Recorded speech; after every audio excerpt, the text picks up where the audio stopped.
Shalom, kami dari kelompok 2 mahasiswa Psikologi Kristen STT Batam, di mana kami akan mempresentasikan psikologi kognitif mengenai bahasa dan pemahaman. Nama anggota kelompok 1 Metin dengan NIM 010401123003, 2 Marlina dengan NIM 01040123 016, 3 Dewi Romian Silalahi dengan NIM 01040123 018. Bahasa. Dalam psikologi kognitif, bahasa dan pemahaman adalah dua proses mental utama yang mendukung kemampuan seseorang dalam berkomunikasi dan mengolah informasi. Definisi bahasa. Definisi bahasa menurut para ahli. Pertama, Steinberg tahun 2009 menjelaskan bahwa bahasa adalah penggunaan kombinasi kata-kata yang bermakna dan terorganisir dengan tujuan untuk berkomunikasi. Kedua, Goldstein tahun 2011 menjelaskan bahwa bahasa adalah sistem komunikasi yang menggunakan suara dan simbol yang memungkinkan kita mengekspresikan perasaan, pengetahuan, gagasan, dan pengalaman. Ketiga, Sandro tahun 2012 menjelaskan bahwa bahasa merupakan suatu bentuk komunikasi secara lisan, tulisan, atau tanda yang didasarkan pada sistem simbol. Sejarah bahasa. Menurut Kompas.com tahun 2020, hingga saat ini tercatat kurang lebih 6.000 sampai 7.000 bahasa di seluruh dunia. Sejarah penemuan bahasa belum dapat dipastikan secara komprehensif. Teori mengenai munculnya bahasa terdapat berbagai macam asumsi yang beragam. Menurut tokoh psikolinguistik Chomsky mengenai bahasa, melihat bahasa umumnya sebagai kemampuan lahiriah yang genetis, sementara teori-teori fungsionalis melihatnya sebagai sebuah sistem yang besar secara budaya dipelajari melalui interaksi sosial. Beck tahun 1998. Temuan bahasa sering diyakini bermula dari seorang ahli tata bahasa yaitu Panini dari Gandhara, India pada abad ke-5 sebelum Masehi, Campbell tahun 2001. Aspek dasar dari bahasa menurut Link and Cartling tahun 2012 dan Goldstein tahun 2011 adalah sebagai berikut. Bahasa harus melibatkan penggodaan yang bermakna dan memproduksi suatu bentuk keluaran bahasa. Bahasa harus melibatkan penerimaan dan pemahaman aktif melalui penguraian kode keluaran bahasa. Manusia diciptakan diprogram untuk menciptakan dan menggunakan bahasa. Berdasarkan buku dari Sunjomo Darjowijojo tahun 2003 berjudul Psikolinguistik mengenai pemahaman bahasa manusia, ada 5 karakteristik bahasa, yaitu 1. Bahasa memiliki sifat arbitrary atau sembarang, artinya hubungan antara simbol dengan yang disimboliskan tidak diharuskan, ia bisa berubah. Kedua, bahasa memiliki sifat produktif. Artinya walaupun jumlah unsurnya terbatas namun bisa dibuat kesatuan ujaran yang tidak terbatas. Ketiga, bahasa memiliki sifat varian, artinya bahasa punya kaidah tertentu yang memiliki kesamaan, namun digunakan oleh orang-orang yang heterogen dari asal-usul sosial dan kebiasaan yang berbeda. Sehingga bahasa tersebut memiliki keragaman dalam fonologis, sintaksis, morfologis maupun leksikon. Contohnya, adanya dialek berbeda pada bahasa Minang yang digunakan di Kabupaten Pesisir Selatan dengan yang digunakan di Pasaman. Keempat, bahasa memiliki sifat dinamis atau dinamik, artinya bahasa tersebut mengalami perubahan baik secara fonologis, morfologis, sintaksis, semantik maupun leksikon.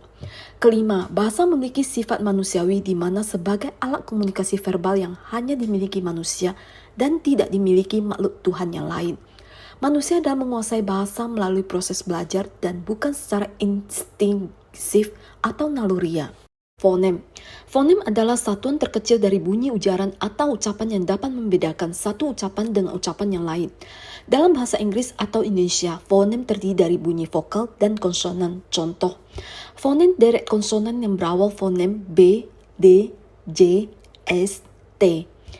BD contohnya abdi, sabda. BJ contohnya abjad. BS contohnya absen, abstrak, absolut. BT contohnya Sabtu. 2. Morfem. Unit terkecil dari bahasa yang memiliki arti sendiri. Morfem dibentuk dari gabungan fonem. Contoh pertama, morfem bebas. Misalnya minum, ibu, mobil. Kedua, morfem terikat, terbagi atas 4. Pertama, prefiks, contohnya melawan. 2. Infiks, contohnya gemetar. Ketiga, surfiks, contohnya tangisi. Keempat, konfiks, contohnya bermunculan. Kumpulan atau perbendaharaan kata dalam suatu bahasa, contoh. Monomorfemis, misalnya abis, aja, aze, alternatif, amoy, amri, ancur, anduk, anter. Polimorfemis, contoh dari reduplikasi, aca-adu, bener-bener, berhenti-berhenti, contoh dari afiksasi, artiin, aturin, balikin. Keempat, frase, gabungan dua kata atau lebih yang tidak memiliki subjek atau predikat, contoh, sedang menikmati, makan malam, di meja makan. Kelima, klausa, satuan gramatikal yang berupa kelompok kata, sekurang-kurangnya terdiri dari atas subjek dan predikat dan berpotensi menjadi kalimat. Contoh, adik saya suka makan kacang goreng. Keenam, sintaks, aturan atau kaidah-kaidah yang digunakan dalam menyusun kata-kata dalam sebuah kalimat agar menjadi bentuk yang bermakna. Contoh frasa, rumah kayu. Contoh klausa, rumah kayu itu terletak di Jalan Gatot Subroto. Contoh kalimat, rumah kayu itu terletak di Jalan Gatot Subroto. Ketujuh, semantik, mengacu pada makna atau arti dari bahasa, kalimat, atau kata. Contoh, Adi mendapat juara 1 di kelasnya. Fungsi bahasa. Berkaitan dengan fungsi bahasa, Keraf mengatakan bahwa bahasa mempunyai 4 fungsi, yaitu yang pertama, alat untuk menyatakan ekspresi diri. Ekspresi diri berarti mengungkapkan segala hal yang dirasakan oleh pikiran dan perasaan manusia. Bahasa menyatakan segala sesuatu yang digunakan oleh manusia sebagai media untuk membebaskan diri dari persoalan-persoalan dan tekanan hidup yang dialaminya. Bahasa dapat mendorong manusia mengekspresikan dirinya agar menarik perhatian orang lain. Yang kedua, alat komunikasi. Bahasa sebagai alat komunikasi merupakan fungsi bahasa yang bersifat intrapersonal karena bahasa digunakan sebagai alat untuk saling bertukar pikiran dan perasaan antar manusia. Dalam kehidupan sehari-hari, tentunya manusia tidak akan lepas dari kegiatan komunikasi dengan media bahasa. Dengan begitu, manusia dapat menciptakan kerjasama dengan sesama. Fungsi bahasa yang ketiga adalah alat mengadakan integrasi dan adaptasi sosial. Dalam kehidupan manusia selalu membutuhkan ekstensi untuk diterima dan diakui oleh masyarakatnya. Dalam pembentukan eksistensi itulah manusia akan melakukan integrasi dan adaptasi dengan menggunakan bahasa sebagai perantaranya. Dalam proses ini, dengan bahasa seseorang, anggota masyarakat akan mengenal dan mempelajari segala adat istiadat, tingkah laku, dan tata krama masyarakatnya. Oleh karena itu, secara sosial, kolektif bahasa mempunyai peran penting sebagai media untuk membentuk keharmonisan kehidupan masyarakat dalam proses integrasi dan adaptasi sosial. Yang keempat, alat mengadakan kontrol sosial. Bahasa akan dimobilisasi oleh seseorang sebagai usaha untuk mempengaruhi pikiran dan tindakan orang. Hampir setiap hari kegiatan kontrol sosial akan terjadi dalam masyarakat. Misalnya, orang tua yang menasihati anak-anaknya, kepala desa yang memberikan penerangan dan penyuluhan pada warganya. Untuk itu, diperlukan kemampuan penggunaan bahasa yang baik dan komunikatif. Dengan menggunakan bahasa yang baik dan komunikatif, maka seseorang bisa mempengaruhi pikiran dan tindakan orang lain sesuai dengan yang diharapkannya. Pemahaman bahasa. Definisi pemahaman menurut para ahli. Yang pertama, menurut Sudaryono tahun 2009, menjelaskan bahwa pemahaman adalah kemampuan seseorang untuk menangkap makna dan arti dari bahan yang dipelajari, yang dinyatakan dengan menguraikan isi pokok dari suatu bacaan atau mengubah data yang disajikan dalam bentuk tertentu ke bentuk yang lain. Yang kedua, menurut Anas Sudijono tahun 2011, menjelaskan bahwa pemahaman adalah kemampuan seseorang untuk mengerti atau memahami sesuatu setelah sesuatu itu diketahui dan diingat. Pendekatan dan tahap pemahaman. Pendekatan pemahaman bahasa menurut Sternberg 2009 ada 2 pendekatan dalam memahami bahasa. Yang pertama, speak perception. Persepsi terhadap ujaran atau percakapan adalah hal yang fundamental dalam memahami dan menggunakan bahasa. Kalau kita tidak bisa mempersepsi speak seseorang, maka kita tidak bisa memahami bahasa dan tidak akan mampu berkomunikasi dengan orang lain. Pada orang normal, kita mampu mempersepsi percakapan dengan cepat. Kita bisa mempersepsi fonem sebanyak 50 buah per detik dalam bahasa yang kita kuasai. Kedua yaitu semantik dan sintak. Kita bisa memahami bahasa karena kita tahu makna atau arti dari kata-kata atau kalimat. Kita bisa memahami makna kata karena kita mengcoding kata tersebut ke memori melalui konsep. Makna kata ada dua yaitu yang pertama denotasi dan konotasi. Denotasi adalah makna yang sebenarnya dari sebuah kata, sedangkan konotasi adalah makna kiasan atau makna eksplisit dari kata.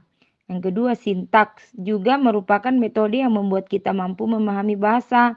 Kata-kata yang tersusun secara terstruktural akan lebih mudah untuk dipahami. Tahapan pemahaman bahasa. Yang pertama, penerimaan. Proses ini dimulai dengan menerima input bahasa, baik dalam bentuk lisan maupun tulisan. Informasi ini kemudian dipersepsikan melalui indera seperti pendengaran dan penglihatan. Yang kedua, pengolahan. Setelah informasi diterima, individu memproses dengan menganalisis dan menafsirkan makna.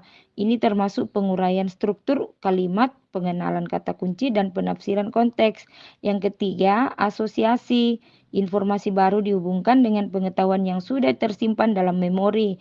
Individu memanfaatkan pengalaman dan skema mental untuk memahami makna yang baru. Faktor yang mempengaruhi pemahaman yang pertama, pengalaman dan pengetahuan. Latar belakang pengetahuan dan pengalaman sebelumnya dapat mempengaruhi cara individu memahami informasi baru. Semakin banyak pengetahuan yang dimiliki, semakin baik kemampuan individu dalam menafsirkan makna. Yang kedua, konteks. Situasi di mana komunikasi berlangsung juga berpengaruh besar terhadap pemahaman bahasa. Konteks yang jelas dapat membantu memperjelas makna yang dimaksudkan. Peran bahasa dalam pemahaman. Bahasa adalah alat utama yang digunakan manusia untuk memproses dan menyampaikan informasi. Menurut hipotesis relativitas linguistik yang diajukan oleh Edward Sapir dan Benjamin Ward, bahasa tidak hanya mencerminkan realitas, tetapi juga mempengaruhi cara seseorang melihat dan memahami dunia. Hal ini berarti bahwa struktur bahasa yang kita gunakan dapat membentuk pemahaman kita tentang realitas, serta mempengaruhi bagaimana kita berintegrasi dengan lingkungan dan orang lain di sekitar kita. Lebih lanjut, Lev Vygotsky menyatakan bahwa bahasa merupakan alat utama untuk berpikir dan memahami konsep-konsep abstrak. Dalam pandangannya, melalui interaksi sosial yang melibatkan bahasa, individu dapat mengembangkan pemahaman yang lebih dalam tentang dunia di sekitarnya. Melalui dialog dan komunikasi, seseorang tidak hanya berbagi informasi, tetapi juga membangun kognisi yang lebih kompleks. Ini pada gilirannya membantu dalam proses belajar, memungkinkan individu untuk memecahkan masalah dengan lebih efektif dan kreatif. Bahasa juga berperan dalam cara kita membingkai realitas. Pilihan kata, ungkapan, dan struktur bahasa yang digunakan dapat membentuk cara pandang dan pola pikir seseorang. Misalnya, dalam bahasa yang berbeda, struktur tata bahasa dan kosakata yang ada dapat menghasilkan cara pandang yang berbeda terhadap konsep waktu, ruang, atau hubungan antar individu. Sebagai contoh, dalam beberapa bahasa, waktu dapat dipahami secara linier, sementara dalam bahasa lain, konsep waktu mungkin lebih fleksibel dan terikat pada konteks sosial. Hubungan kognitif dalam pemahaman bahasa. Bahasa dan kognisi memiliki hubungan yang erat. Menurut teori modularitas Noam Chomsky, manusia dilahirkan dengan kemampuan bawaan untuk memproses bahasa melalui struktur yang disebut Language Acquisition Device atau LED. Hal ini menunjukkan bahwa bahasa memiliki komponen kognitif yang mendasar, memungkinkan manusia untuk memahami dan mengembangkan kemampuan bahasa dengan cepat. Jean Piaget juga berpendapat bahwa perkembangan bahasa berkaitan erat dengan perkembangan kognitif. Menurutnya, pemahaman kognitif mendahului kemampuan bahasa yang kompleks. Seorang anak harus terlebih dahulu memiliki pemahaman kognitif tertentu sebelum mampu menguasai bahasa yang lebih abstrak. Definisi proses kognitif. Proses kognitif mencakup berbagai aktivitas mental yang berhubungan dengan pengolahan informasi, termasuk pemahaman, pemikiran, memori, dan pengambil keputusan. Dalam konteks pemahaman bahasa, proses ini sangat krusial untuk menafsirkan makna dan struktur bahasa. Pemrosesan bahasa di otak. Pemrosesan bahasa melibatkan bagian-bagian tertentu di otak, seperti area Broca yang bertanggung jawab untuk produksi bahasa dan area Wernicke yang berperan dalam pemahaman bahasa. Kerusakan pada area Broca dapat menyebabkan gangguan dalam berbicara meskipun pemahaman masih baik, sedangkan kerusakan pada area Wernicke menyebabkan gangguan dalam memahami kata-kata. Menurut Vygotsky, pemrosesan bahasa tidak hanya melibatkan satu area spesifik di otak, tetapi juga memanfaatkan berbagai aspek kognisi lain yang berkaitan dengan konteks sosial dan emosional. Hal ini menunjukkan bahwa pemahaman bahasa adalah proses yang kompleks yang melibatkan interaksi berbagai bagian otak. Peran memori dalam pemahaman bahasa. Bahasa dan memori memiliki hubungan timbal balik yang erat dan saling berkaitan, di mana keduanya berperan penting dalam proses kognitif manusia. Memori, baik jangka pendek maupun jangka panjang, memiliki peran penting dalam menyimpan dan mengingat informasi yang diperlukan untuk memahami dan menggunakan bahasa secara efektif. Memori jangka pendek memungkinkan individu untuk menyimpan informasi sementara, seperti kata-kata atau kalimat yang baru saja didengar, sehingga dapat digunakan dalam komunikasi sehari-hari. Sementara itu, memori jangka panjang berfungsi menyimpan pengetahuan yang lebih permanen, termasuk kosakata, tata bahasa, dan pengalaman linguistik yang sebelumnya telah dipelajari. Dengan memori jangka panjang, seseorang dapat mengaitkan kata-kata dan frasa dengan makna dan konteks yang relevan, memungkinkan pemahaman yang lebih dalam terhadap bahasa yang digunakan. Selain itu, bahasa juga mempengaruhi proses memori. Informasi yang disimpan dan diingat seringkali dipengaruhi oleh kata-kata yang digunakan. Misalnya, dalam pengambil keputusan, bahasa dapat berperan penting dalam membentuk cara kita memandang situasi. Framing effect adalah salah satu contoh yang menunjukkan bagaimana cara informasi disampaikan dapat mengubah respon atau pilihan seseorang. Ketika suatu informasi dikemas dengan cara tertentu, misalnya menyebutkan keuntungan daripada kerugian individu, mungkin akan membuat keputusan yang berbeda meskipun substansinya informasi tersebut sama. Peran memori dalam pemahaman bahasa. Lebih jauh lagi, kemampuan bahasa untuk membentuk pemahaman dan konteks dapat mempengaruhi bagaimana informasi diorganisir dan diingat. Bahasa dapat membantu individu membuat asosiasi antara konsep yang berbeda yang pada gilirannya memudahkan proses pengingatan. Oleh karena itu, meningkatkan kemampuan bahasa juga dapat berkontribusi pada pengembangan memori yang lebih baik. Secara keseluruhan, hubungan antara bahasa dan memori adalah contoh yang menarik dari interaksi kompleks dalam kognisi manusia. Memahami bagaimana keduanya saling mempengaruhi tidak hanya penting dalam bidang psikologi, tetapi juga dalam pendidikan dan komunikasi, di mana strategi pengajaran dapat dirancang untuk memaksimalkan efektivitas belajar dan pengingatan. Implikasi dalam pendidikan. Memahami proses kognitif dalam bahasa memiliki implikasi signifikan di bidang pendidikan. Metode pengajaran yang efektif perlu mempertimbangkan cara kerja kognisi dalam memahami bahasa, termasuk penggunaan strategi pembelajaran yang dapat memperkuat proses pemahaman. Implikasi dalam budaya. Bahasa merupakan cerminan budaya yang mempengaruhi cara pandang seseorang terhadap dunia. Teori relativitas linguistik Sapir-Whorf juga mengatakan bahwa bahasa dan budaya saling mempengaruhi. Vygotsky juga menyatakan bahwa kognisi seseorang dipengaruhi oleh interaksi dengan budaya sekitar. Bahasa sebagai produk budaya turut membentuk persepsi dan pemahaman individu terhadap dunia, sehingga orang yang hidup dalam budaya berbeda mungkin memiliki persepsi dan pemahaman yang berbeda pula.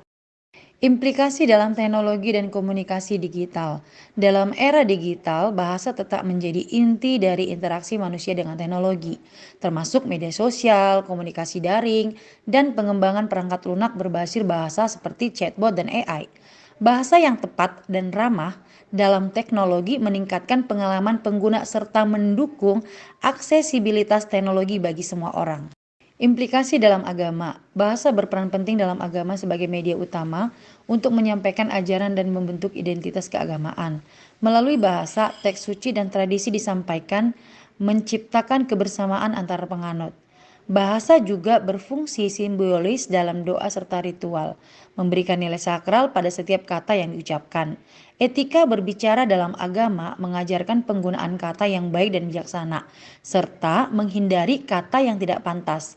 Selain itu, bahasa menjadi sarana transendensi, memperdalam pengalaman spiritual dalam keimanan penganutnya. Kesimpulan dari bahasa dan pemahaman adalah bahasa merupakan unsur dasar dalam psikologi kognitif yang memungkinkan manusia untuk berkomunikasi dan memproses informasi secara efisien. Bahasa sebagai sistem simbol yang bermakna, yang berfungsi sebagai sarana untuk menyampaikan perasaan, gagasan, dan pengalaman. Sejarah perkembangan bahasa menunjukkan perannya yang signifikan dalam aspek sosial dan genetis manusia.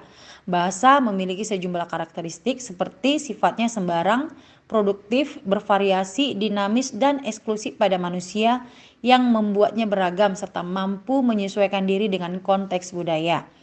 Pemahaman bahasa melibatkan proses kognitif yang kompleks, termasuk penerimaan informasi, analisis, serta penggabungan dengan memori dan pengalaman sebelumnya. Faktor-faktor seperti pengalaman hidup, konteks komunikasi, dan kapasitas memori sangat berperan dalam menentukan tingkat pemahaman seseorang terhadap bahasa. Bahasa memiliki berbagai dampak dalam bidang pendidikan, budaya, dan teknologi. Dalam konteks digital, bahasa memegang peran penting dalam interaksi manusia dengan teknologi, termasuk dalam komunikasi daring dan kecerdasan buatan. Dengan demikian, bahasa adalah sarana utama yang membentuk cara pandang kita terhadap dunia, membentuk adaptasi sosial, dan mendorong pemikiran serta pemahaman yang lebih mendalam. Sekian presentasi dari kelompok 2. Terima kasih dan Tuhan Yesus memberkati.